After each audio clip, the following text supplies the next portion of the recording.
क्योंकि खुदावन के भवन में, खुदावन की हुजूर में हैं। और इसलिए हम आज खुश हैं कि प्रभु ने हमें ये मौका दिया कि हम उस खुदावन के पास में आए, उस खुदावन के हुजूर में आए, और जो वो हमसे कहना चाहता है वो हम सुन सकें। हालेलुया। हो दुगना और ताज़ा अभिषेक आज मुझ पर है। एक नया मन्ना चाहता है कि वो आपको दे। वो चाहता है कि एक नई आशीष, नई बरकत आपको दे। हालेलुया। अपने बगल वाले को जगा के बोले, प्रभु आपसे कुछ अलग करेगा आज, प्रभु आपको कुछ अलग सुनाएगा आज। हालेलुया। प्रभु आज आपको आशीष देगा। हालेलुया। और लिखा है कि उसकी आशा में आनंदित रहो। मैं बहुत धन्यवाद करता हूँ, जहाँ आशा होती है वहाँ लज्जा नहीं होती। मैं धन्यवाद करता हूँ कि अगर आप आशा के साथ आज यहाँ बैठे हैं, आज सुन रहे हैं, आज देख रहे हैं, विश्वास मानिए आज खुदावन अपने जनों से बात करना चाहता है। वो चाहता है कि आज अपने लोगों से कुछ नया बात करो। मालूम चीज़ें कई बार अगर हम बाइबल देखें तो बहुत सी वर्सेस हम लोगों ने कई बार सुनी है, केवल लगता है तो हमने बचपन से सुना है ना। पर खुदावन कुछ नया कहने पर है, खुदावन कुछ नया बनाने पर है, खुदावन कुछ नया ढालने पर है। और मैं विश्वास करता हूँ प्रभु आज बात करेगा। आज हम सब से खुदावन, सिर्फ आपसे नहीं पर खुदावन मुझसे भी आज बात करेगा, हमें कुछ नया उभारेगा, कुछ नया सुनाएगा। मैं साथ निकालें उत्पत्ति उसका 6ठा अध्याय, उसकी 12वीं आयत। आप माइक ले लें और ज़रूर से इसको पढ़ दें मेरे लिए। उत्पत्ति उसका 6ठा अध्याय, उसकी 12वीं आयत।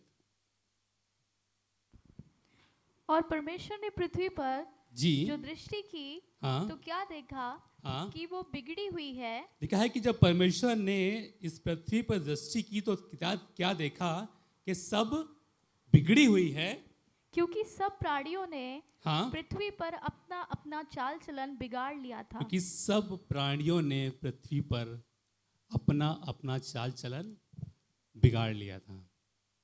सब ने अपनी राहें ले ली थी। जिसका जो मन करता था वो करता था, है ना।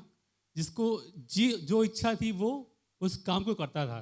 पर खुदावन ने जब इस पृथ्वी को बनाया तो वो बहुत अच्छी थी। अगर आप उत्पत्ति में शुरुआत से पढ़ें तो कई जगह लिखा हुआ है कि जब उसने उजियाले को देखा तो बोला अच्छा है ना। जब उसने सूखी भूमि को कहा अलग हो जा तो अलग हो गया। जब उसने समुद्र को बनाया तो कहा अच्छा है। जब उसने पेड़ पौधों को बनाया, जब उसने जीव जंतुओं को बनाया, जब उसने घरेलू पशुओं को बनाया, जब उसने रेंगने वाले जंतुओं को बनाया तो उसने कहा अच्छा है।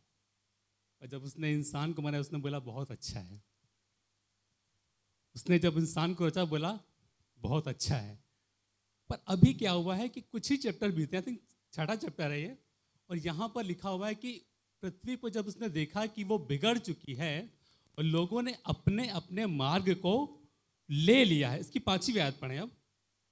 यहोवा ने देखा जी कि मनुष्यों की बुराई हाँ, पृथ्वी पर बढ़ गई है, मनुष्यों की बुराई पृथ्वी पर बढ़ गई है, और उनके मन के विचार में जो कुछ उत्पन्न होता है, और लिखा है कि उनके मन के विचार में जो कुछ उत्पन्न होता है वो निरंतर बुरा ही होता है। लिखा है कि वो निरंतर बुरा ही होता है। खुदावन ने बनाया था कि अपने लोगों की वो मेरी आराधना करेंगे, वो मेरे उपासना करेंगे, लेकिन यहाँ पर क्या हुआ कि उनके मन में जो उत्पन्न हो रहा है वो सब बुरा ही हो रहा है, बुरा ही फैल रही है। मतलब अच्छाई तो कोई दिखती ही नहीं है, पर उनके मन में जो आ रहा है, वो जो देखते हैं, वो जो करते हैं, जो उनका चाल चलन है, वो सब खुदा के लिए अच्छा नहीं है। खुदा की नज़र में वो सब चीज़ें खराब हो गई हैं। और आपको बताएं आज की डेट में अगर हम बात करें तो कई बार हमारे कुछ ऐसे काम हैं, जो हमारी चीज़ें हैं, या जो बोलें जिस तरह से आज इस दुनिया में आप देख रहे हैं, जैसे मणिपुर की बात है, कैसे कैसे चीज़ें हैं आप सब बेहतर जानते हैं।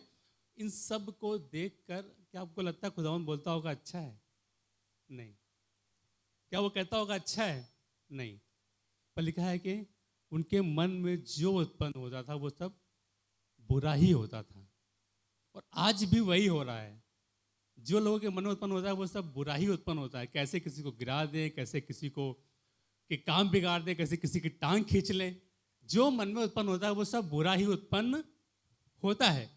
और इसकी 6ठी आयत पढ़ें, 6ठी 7वीं आयत। और यहोवा पृथ्वी पर मनुष्य को बनाने से पछताया।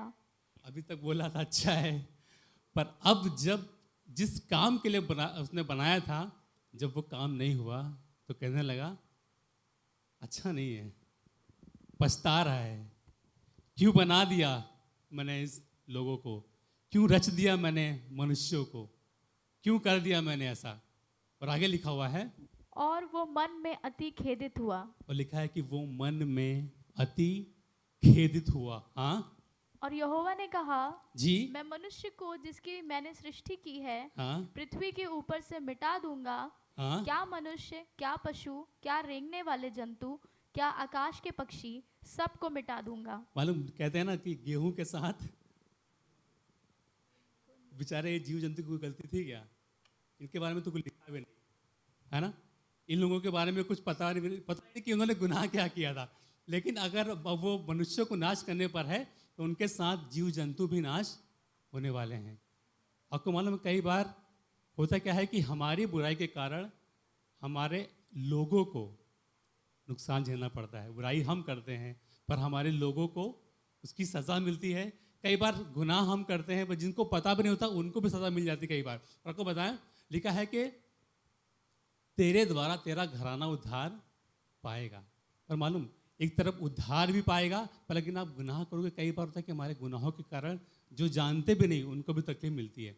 इन जीव जंतु की कोई गलती नहीं थी, पर फिर भी क्योंकि मनुष्यों ने गुनाह किया, पर अब इसके पास, खुदावन के पास एक ऑप्शन है कि मैं इन मनुष्यों को नाश करूंगा, साथ ही साथ उन जीव जंतुओं को भी नाश करूंगा। और आगे लिखा हुआ है, क्योंकि मैं उनके बनाने से पछताता हूँ। लिखा है कि क्योंकि मैं उनके बनाने से पछताता हूँ। मतलब खुदावन इतने गुस्से में है, इसकी नाराजगी में है कि वो मनुष्यों के साथ साथ वो जीव जंतुओं को जो उसने बनाया था, जिनके लिए उसने बोला था बहुत अच्छा है, और अब इसके पास ये एक बात आई है कि मैं अब नाश करूंगा मनुष्यों को, और साथ ही साथ ये लोग जो इसके जो जीव जंतु हैं, जो बाकी चीज़ें हैं, वो सब भी नाश हो जाएंगी। बहुत गुस्से में, बहुत जलजलाहट में है। पर अगर आप इसके आगे आगे जाएं और इसकी 8वीं आयत पढ़ें तो लिखा हुआ है, परंतु यहोवा के अनुग्रह की दृष्टि हालेलुया, पर लिखा है कि परंतु यहोवा की अनुग्रह की दृष्टि नूह पर बनी रही। नूह पर बनी रही। जहां एक तरफ खुदावन नाश करने पर है, जहां एक तरफ खुदावन के पास बहुत गुस्सा है, आपको बताएं, वहीं दूसरी तरफ उसके पास एक अनुग्रह भी है। एक तरफ वो नाश करने पर है, पर एक तरफ उसने बचाने का प्लान भी बना लिया है। हालेलुया। एक तरफ वो खफा है, एक तरफ वो तबाह करने पर है, लेकिन एक तरफ उसके पास ऑप्शन है, एक तरफ उसके पास प्लानिंग है कि मैं एक ऐसे प्राणी को जानता हूं जो धर्मी है। एक तरफ उसकी की दृष्टि नूह पर बनी है। आपको बताएं, भले ही वो पिता नाराज हो, पर उसके पास कहीं ना कहीं एक प्यार जरूर है। उसके पास कहीं वो अनुग्रह जरूर है जो आपको बचा सकता है, जो आपको निकाल सकता है, जो आपके लिए उपाय कर सकता है। और लिखा है कि 8वीं आयत में लिखा हुआ है जी, परंतु यहोवा के अनुग्रह की दृष्टि, लिखा है कि परंतु यहोवा के अनुग्रह की दृष्टि नूह पर बनी रही। नूह पर बनी रही। मालूम क्यों? अगर इसकी 9वीं आयत पढ़े अब, नूह की वंशावली ये है जी, नूह धर्मी पुरुष लिखा है कि नूह धर्मी पुरुष था और अपने समय के सब लोगों में खरा था। लिखा है कि अपने समय के सब लोगों में खरा था। पहला था धर्मी पुरुष था, दूसरा अपने समय के सब लोगों में खरा था। आपको बताएं, नूह के बाकी जो लोग हैं उनके बारे में जिक्र नहीं कि वो क्या करते थे, उनके क्या गुनाह थे, क्या पाप थे, पर आपको बताएं कि वो उन बाकी लोगों से अलग था। वो बाकियों से वो कुछ फर्क, डिफरेंट था। और लिखा है कि वो धर्मी पुरुष था और अपने समय के लोगों से कुछ अलग था। यहाँ पे लिखा हुआ है, हाँ जी, हाँ, अपने समय के लोगों में खरा था, अपने समय के लोगों में खरा था, और नूह परमेश्वर ही के साथ साथ चलता रहा। और लिखा है कि नूह परमेश्वर ही के साथ साथ चलता रहा। जब इसने देखा कि हाँ पृथ्वी बिगड़ गई है, अब मैं इसको नाश कर दूंगा, लेकिन जब उसने नूह पर दृष्टि की, तब उसने जहाँ नाश कर रहा है वहीं बनाने की भी तैयारी कर दी है। जहाँ वो एक तरफ नाश करने को तैयार है, वहीं एक तरफ बनाने को भी तैयार है। पर वो बनाना चाहता है अपने उन लोगों से जो धर्मी है, वो बनाना चाहता है उन लोगों के लिए जो उसके साथ साथ चलते हैं। वो उपाय करना चाहता है उन लोगों के लिए जो खुदावन की राहों पर चलते हैं, जो खरे हैं। आपको बताएं, आपके साथ के लोग क्या करते हैं फर्क नहीं पड़ता है, आपके साथ लोग क्या सोचते हैं फर्क नहीं पड़ता है, आपके परिवार में आपके आसपास के लोगों ने क्या किया है फर्क नहीं पड़ता है, लेकिन आपने क्या किया है फर्क पड़ता है। अगर आप धर्मी हैं तो आपके द्वारा आपके घराना उद्धार पाएगा। आपको बताएं, आपके द्वारा आपके लोग बचाए जाएंगे। उन्होंने गुनाह किया है, पाप किया है, कोई फर्क नहीं पड़ता, लेकिन उस धर्मी पुरुष के कारण मैं एक उपाय बनाऊंगा। आपको बताया, उसने उपाय बनाना शुरू कर दिया है। वो नाश करने को तैयार है, लेकिन एक तरफ उसने नूह के लिए, जो धर्मी था, जो अपने लोगों के संग संग चलता था, जो बोले जो परमेश्वर के संग संग चलता था, उसके द्वारा खुदावन ने रास्तों को निकाला। और अगर आप इसके 5वें अध्याय में जाएं और उसकी 29th वर्स पढ़ें।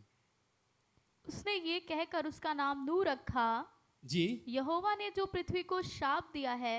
लिखा है इसके पिता का नाम था लेमेक, और लिखा है कि उसने अपने पुत्र का नाम नूह रखा। और रखा क्यों, आगे लिखा हुआ है क्यों रखा? यहोवा ने जो पृथ्वी को शाप दिया है, परमेश्वर ने जो पृथ्वी को श्राप दिया है, उसके विषय ये लड़का हमारे काम में और उस कठिन परिश्रम में जो हम करते हैं हमको शांति देगा। लिखा है कि उसके विषय में ये लड़का हमारे काम में और उस कठिन परिश्रम में जो करता है हमको शांति देगा। नूह का नाम इसके पिता ने रखा कि ये लड़का हमारे कामों में हमको शांति देगा। पर मालूम, परमेश्वर का उपाय कुछ बहुत बड़ा है। परमेश्वर की प्लानिंग वो बहुत अच्छी है।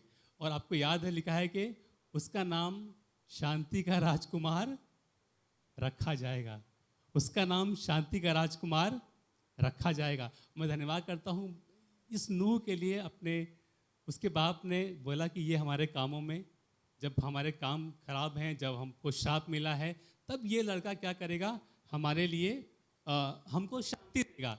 लेकिन परमेश्वर ने क्या बोला कि मैं एक ऐसी योजना बना रहा हूँ, जो मेरे पुत्र पर विश्वास करेगा वो अनंत जीवन पाएगा। उसका नाम शांति का राजकुमार रखा जाएगा। आपको बताएं, इससे पहले अगर आप लेमेक के पहले की बात करें तो मुझे लगता है कि कोई भी जन बचा नहीं। पर नूह के कारण, उस धर्मी के कारण, उस खरे मनुष्य के कारण, उसके चाल चलन के कारण लोग बचाए गए। भजन संहिता 4 अध्याय निकालें, उसकी 3री आयत पढ़ें। अगर आपने याद हो, हम लोग ने यू संडे में सुना था, मुझे बड़ा आशीष मिली थी इस वर्ष से। जी, ये जान रखो हाँ, कि यहोवा ने भक्त को अपने लिए अलग कर रखा है। लिखा है कि ये जान रखो कि यहोवा ने भक्त को अपने लिए अलग कर रखा है। आपको बताएं, आप उस गेहूं के साथ नहीं पिसेंगे। हालेलुया। आप उस बुराई के साथ नहीं फंसेंगे। आप उस दुष्ट के साथ नहीं फंसेंगे, क्योंकि परमेश्वर ने अपने भक्त को अलग कर रखा है। उसके कुछ रीज़न है, कारण मालूम क्या है? अगर भक्त धर्मी होगा, अगर उसका चाल चलन सही होगा, अगर वो परमेश्वर के संग संग चलता होगा, तो खुदावन क्या करेगा, उसको अपने लिए अलग कर लेगा। ये मेरे लोग हैं, ये मेरा जन है, इसके द्वारा मैं इसके द्वारा मैं किसी को निकालूंगा, इसके द्वारा मैं किसी को बढ़ाऊंगा। आपको बताएं, हमारे द्वारा परमेश्वर हमको जो अनुग्रहकारी है, जो दयालु है, जो कृपालु है, वो परमेश्वर हमारे द्वारा हमारे लोगों को बचाता है। कई बार हम घर से निकलते प्रार्थना नहीं करते ना, कई बार जल्दी जल्दी में होते हैं, हमारे बच्चे स्कूल चले जाते हैं, हम लोग प्रार्थना नहीं कर पाते। और आपको मालूम, परमेश्वर तभी बचाता है ना। ऐसा तो नहीं कि नहीं आज हमने दुआ नहीं करी है, आज ऐसा ना हो एक्सीडेंट हो जाए, पर फिर भी खुदावन हमको बचाता है। क्योंकि आपकी कई बार भले हम भूल जाएं प्रार्थना करना, लेकिन वो पिता हमें नहीं भूलता, वो परमेश्वर हमें नहीं भूलता। पर वो चाहता है कि एक धर्मी जन के द्वारा, जो खराई से चलता हो। मैं बताना आपको ये चाहता हूँ कि अगर आपके संग आपके लोग जो आप देखते हैं, अरे वो तो सब काम करते हैं, बुराई भी करते हैं, वो तो ये भी करते हैं, वो तो वो भी करते हैं, मुझे नहीं मालूम उनका क्या होगा, लेकिन आपको बताएं अगर आप खराई से चलते हैं तो बहुत दिनों के बाद जब ऐसा लगे कि सब कुछ नाश होने वाला है, खुदावन आपके द्वारा बचा लेगा, प्रभु आपके द्वारा बचा लेगा। मालूम इस नूह की आयु जब जहाज बनाने को बोला गया था करीब 500 साल थी। जब खुदावन हमसे कुछ करने को बोले, जब खादिम हमसे कुछ करने को बोले, जब विश्वासी हमें कुछ करने को बोले, एक काम करो भैया, ये काम ना करो, ये छोड़ दो, ये बुराई है, ये ना करो, तो हमको मालूम उस खादिम की, उस खुदा के जन की बात मान लेनी चाहिए। अगर हम परमेश्वर के लोगों की बात मान लेते हैं, कई बार हम सत्यानाश के गड्ढे से भी बाहर निकल आते हैं। और परमेश्वर चाहता है आपको बचा ले, वो चाहता है आपको निकाल ले, वो अपने दूतों को तेरे लिए भेज देगा, तेरे लिए तेरे निमित्त आज्ञा देगा कि तुझे छुड़ा लें। तो ज़रूर है कि हमें अपने लोगों की बात मान लेनी चाहिए। मालूम कई बार मुझे बड़ा अच्छा लगा कि लास्ट टाइम जब हम लोग सुन रहे थे, जब प्रचार सुन रहे थे, तो एक बात भाई शाह ने बताई कि कैसे एक बुराई उनके अंदर थी, कैसे हम वो बुराई उन्होंने देखा। तो मालूम मुझे अच्छा लगा कि जब हम अपनी बुराई को बता लेते हैं, जब मान लेते हैं, तो मालूम सामने वाले पर सही प्रभाव पड़ता है। भैया मैं गुनाह करता था लेकिन अब नहीं करता था, अब नहीं करता हूँ। तो मालूम बहुत बड़ी बात है अपने बात को मान लेना और उसे छोड़ देना। ज़रूर है कि हम सब ने पाप किया है, ऐसा कोई नहीं लिखा है कि जिसने पाप ना किया हो, पर अगर हम परमेश्वर की मर्जी पर चलते हैं, अपने गुनाहों को मान लेते हैं, तो आपको बताएं उसका प्रभाव सामने वाले पर अच्छा ये पड़ता है कि वो भी अब गुनाह करना छोड़ देगा, क्योंकि उसको पता है कि एक धर्मी जन है, उस खुदावन को पता है एक धर्मी है जिसके द्वारा मैं बहुतों को बचाऊंगा। और उसने एक आज्ञा दी, अगर आप इसके आगे पढ़ें और उसकी 18वीं आयत पढ़ें जी, हम लोग 6ठे अध्याय में थे, उसके 18वीं आयत।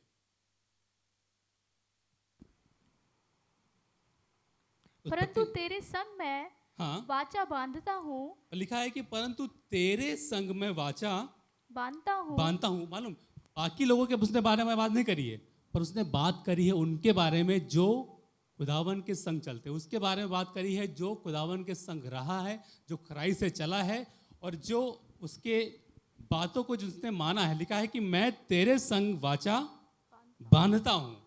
खुदा के लोगों, वो आपसे वाचा बांधेगा कि वो आपको नाश नहीं होने देगा। हालेलुया। वो वाचा बांधता है कि आपको नाश होने ना देगा। भले ही उस नाव में आंधी आए, तूफान आए, तबाह हो, पर जिस नाव में यीशु होगा वो नाव डूबने वाली नहीं है। जिस नाव में यीशु है वो नाव डूबेगी नहीं।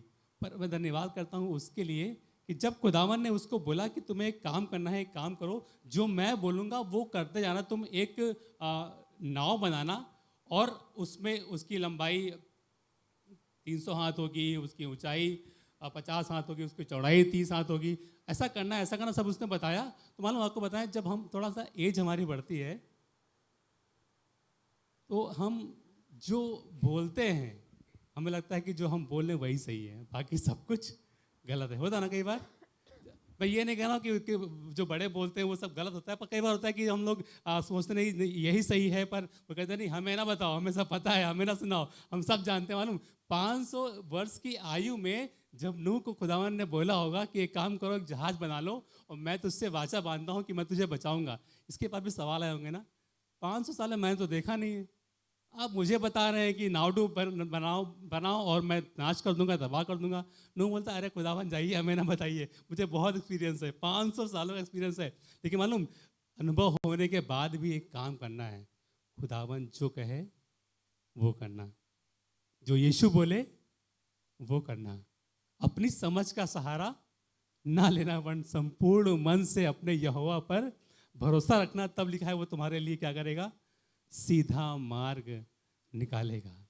वो तैयार है आपके लिए सीधा मार्ग निकालने को, वो तैयार है आपके लिए सीधा मार्ग निकालने को। खुदा के जनों एक काम करें, जो खुदावन बोले वो करना, जो खुदावन के जन बोले वो करना। कई बार चीज़ें आपको लगेंगी यार मुझे ना बताइए, मुझे सब पता है, मैं सब जानता हूँ, इंटरनेट की दुनिया है, डिजिटल हो गया सब कुछ, मुझे सब पता है। एक आप कुछ भी उसमें डालें नेट पे आपको सब मिल जाएगा, मैं सब जानता हूँ, मुझे ना बताइए। पर आपको बताएं, जब खुदावन बोले तो सवाल ना करना।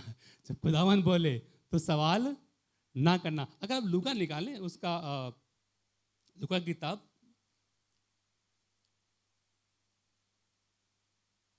उसका 17वां अध्याय उसकी 26वीं आयत।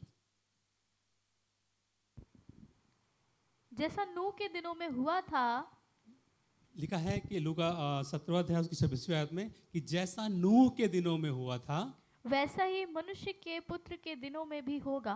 लिखा है कि वैसा ही मनुष्य के पुत्र के दिनों में भी होगा।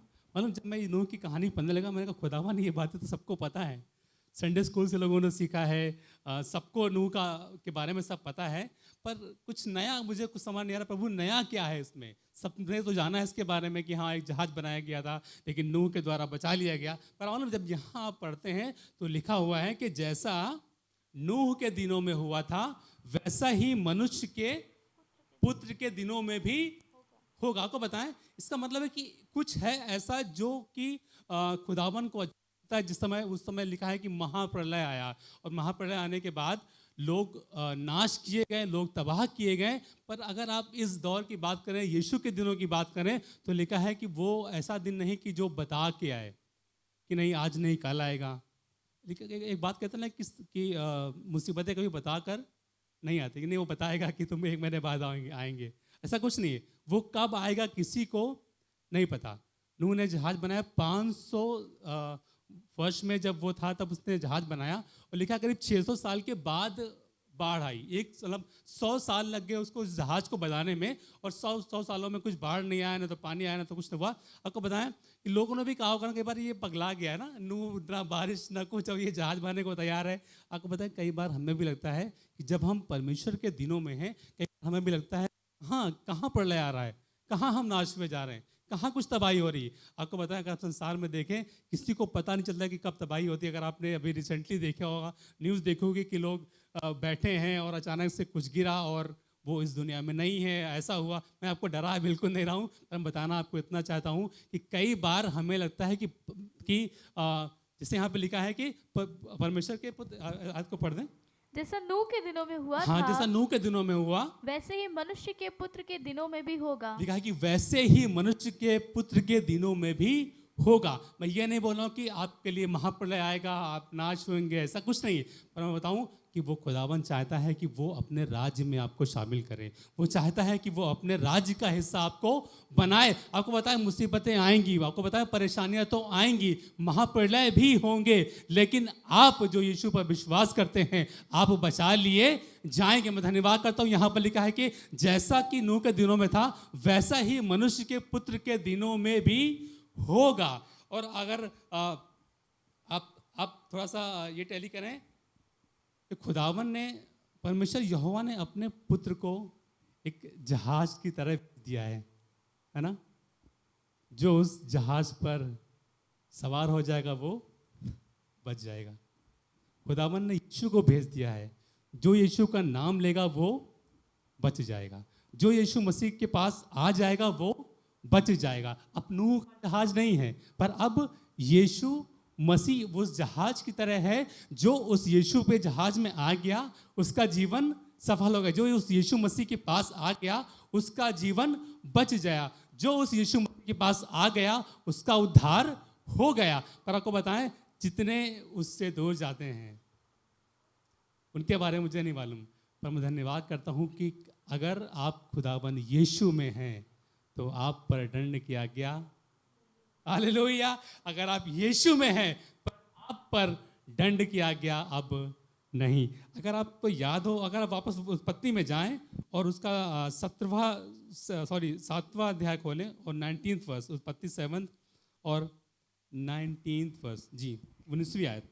जल पृथ्वी पर अत्यंत बढ़ गया, लिखा है कि जल पृथ्वी पर अत्यंत बढ़ गया, यहाँ तक कि सारी धरती पर, और लिखा है कि इतना बढ़ गया कि सारी धरती पर जितने बड़े बड़े पहाड़ थे हालेलुया। सब डूब गए। कितने बड़े बड़े पहाड़ आपके पास हैं, जिन पहाड़ों पर आप भरोसा करते हैं कि ये पहाड़ मुझे बचा लेगा। कितने पहाड़ आपके पास है जो लगता है कि हाँ ये मेरे चाचा मेरे पहाड़ है, मेरे ताऊ मेरे पहाड़ है, मेरे लोग मेरे पहाड़ है। आपको बताया, लिखा है कि जितने पहाड़ थे सब डूब गए। सब डूब गए।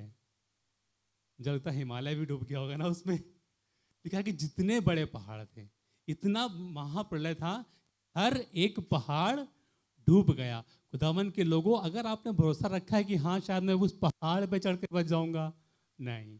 अगर आपको लगता है कि नहीं मेरे वो ताऊ है ना, उनके पास सब कुछ है, मैं उनसे बोलूंगा एक बार में हो जाएगा, आपको बताएं जब काम की बात आएगी तो वो भी आपसे पल्ला झाड़ लेंगे। तो मैं धन्यवाद करता हूँ उस यीशु मसीह के लिए जो हमारा पहाड़ है। हालेलुया। और जब हम उस पहाड़ पर भरोसा करते हैं तो वो हमें बचाने की सामर्थ्य रखता है, बल्कि वो हमें बचाता है। लिखा है कि बड़े बड़े पहाड़ डूब गए, और आगे लिखा हुआ है जल 15 हाथ जी अ, और ऊपर बढ़ गया, हाँ, और पहाड़ भी डूब गए। और पहाड़ भी डूब गए। और क्या पक्षी, क्या घरेलू पशु, क्या बनैले पशु, और पृथ्वी पर सब चलने वाले प्राणी, और जी जितने जंतु पृथ्वी में बहुतायत से भर गए थे, वे सब और सब मनुष्य मर गए। इसकी अगर आप छठे अध्याय की 8वां अध्याय उसकी 20 वर्स पर है, 8वां अध्याय उसकी 21 वर्स, 21वीं आयत। इस पर यहोवा ने सुखदायक सुगंध पाकर सोचा, मनुष्य के कारण मैं फिर कभी भूमि को शाप ना दूंगा। यद्यपि मनुष्य के मन में बचपन से जो कुछ उत्पन्न होता है वो बुरा ही होता है, तो अभी जैसा मैंने सब जीवों को अब मारा है, वैसा उनको फिर कभी ना मारूंगा। क्या कि जैसा उसने पहले किया पर अब कभी ना करेगा। जब खुदावन ने उस सब जल प्रलय को देख लिया, जब चीज़ों को देख लिया, तब उसको एहसास हुआ कि शायद जो मैंने किया वो गलत किया। और आपको बताएं, परमेश्वर अपने चीज़ों को जो करता है उसको ऐसा नहीं कि उसने चीज़ों को नाश कर दिया, उसको दुख नहीं, पर वो चाहता है कि हर एक प्राणी बच जाए। वो चाहता है कि हर एक जन जो प्रभु यीशु मसीह में है वो बच जाए। पर कई बार हम जब गुनाह करते हैं, पाप करते हैं, तो लगता है कि कैसे हम बचाए जाएंगे। पर मैं धन्यवाद करता हूँ खुदावन का जो हमारे लिए उपाय करता है, और उसने उपाय हमारे लिए कर दिया है। वो उपाय है यीशु मसीह। हालेलुया। नूह के दौर में जब प्रलय था तो उसने नूह को एक धर्मी पुरुष के लिए को भेजा ताकि वो नाव तैयार करे और जो लोग उसमें सवार हों वो बच जाएं। पर अब हमारे जहाज तैयार है, वो जहाज है यीशु मसीह। हालेलुया। अगर आप यूहन्ना निकालें उसका पहला अध्याय और उसकी 12वीं आयत, यूहन्ना पहला अध्याय उसकी 12वीं आयत।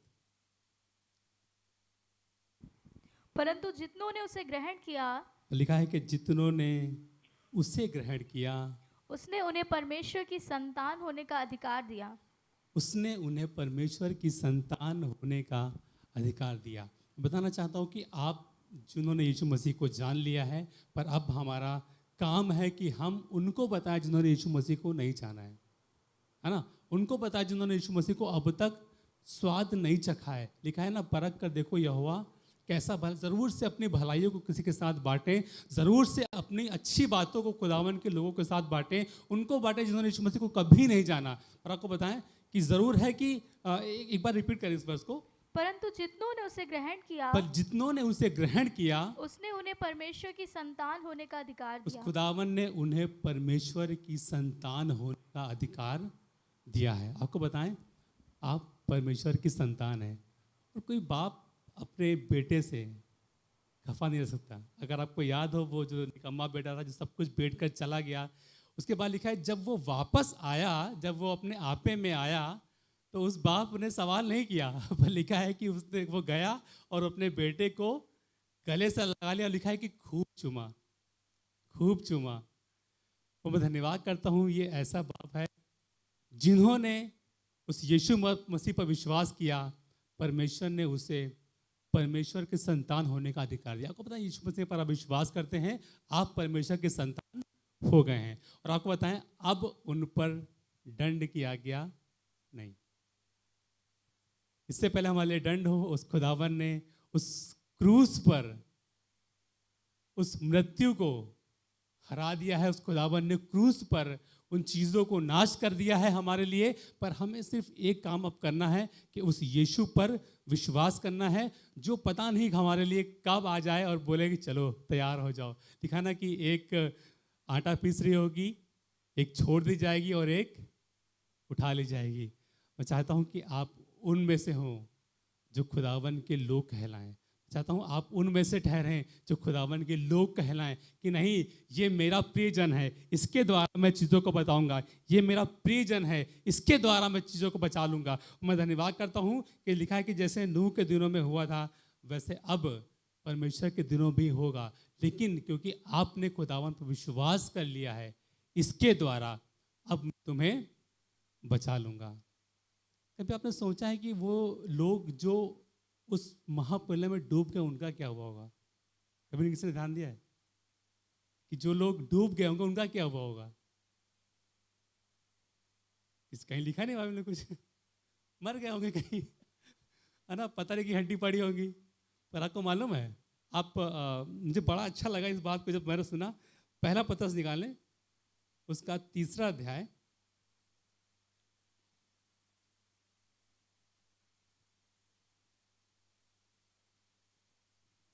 उसकी 19th वर्स, 19वीं आयत। पहला पत्रस 3 अध्याय 19वीं आयत। जी, उसी में उसने जाकर कैदी आत्माओं को भी प्रचार किया। लिखा है कि उसी में उसने जाकर कैदी आत्माओं को भी प्रचार किया, जिन्होंने उस बीते समय में आज्ञा ना मानी, जब परमेश्वर नूह के दिनों में धीरज धरकर ठहरा रहा। उनकी बात हो रही है जिन्होंने आज्ञा नहीं मानी थी, जो नाश हुए थे। हालेलुया। यीशु मसीह उन लोगों को प्रचार कर रहा है जो उस जल प्रलय में नाश हुए थे। कितने सालों पहले हुआ था? प्रभु प्रचार कब कर रहा है? आपको बताया, खुदावन ऐसा नहीं कि वो सिर्फ धर्मियों की चिंता करता है, पर उनको भी बचाने के लिए पहुंचता है कि जो अपने मार्ग से भटक गए हैं। अगर आप ध्यान से पढ़ें तो यहाँ लिखा हुआ है कि उसने उनसे जाकर कैदी आत्माओं को भी प्रचार किया, जिन्होंने उस बीते समय में आज्ञा ना मानी। कब ना मानी? जब परमेश्वर नूह के दिनों में धीरज धर कर ठहरा रहा और वो जहाज बना रहा था जिसमें बैठकर थोड़े लोग अर्थात 8 प्राणी पानी के द्वारा बच गए। आपको बताएं, खुदावन उनको भी प्रचार करने पर है कि जो उसकी आज्ञा नहीं मानते हैं। खुदावन उनको भी बचाने के लिए जाता है जो उनकी आज्ञा नहीं मानते हैं। तो खुदा के लोगों, आपको बताएं, परमेश्वर की मर्जी ये है कि उसके जन उसके ताबे में रहें, उसके लोग उसके ताबे में रहें। और जो यीशु मसीह पर विश्वास करता है, जो उस पुत्र पर विश्वास करता है, उसके लिए लिखा हुआ है अनंत जीवन उसी का है। हालेलुया। यूहन्ना 6 अध्याय उसकी 40वीं आयत पे आगे पढ़ेंगे हम।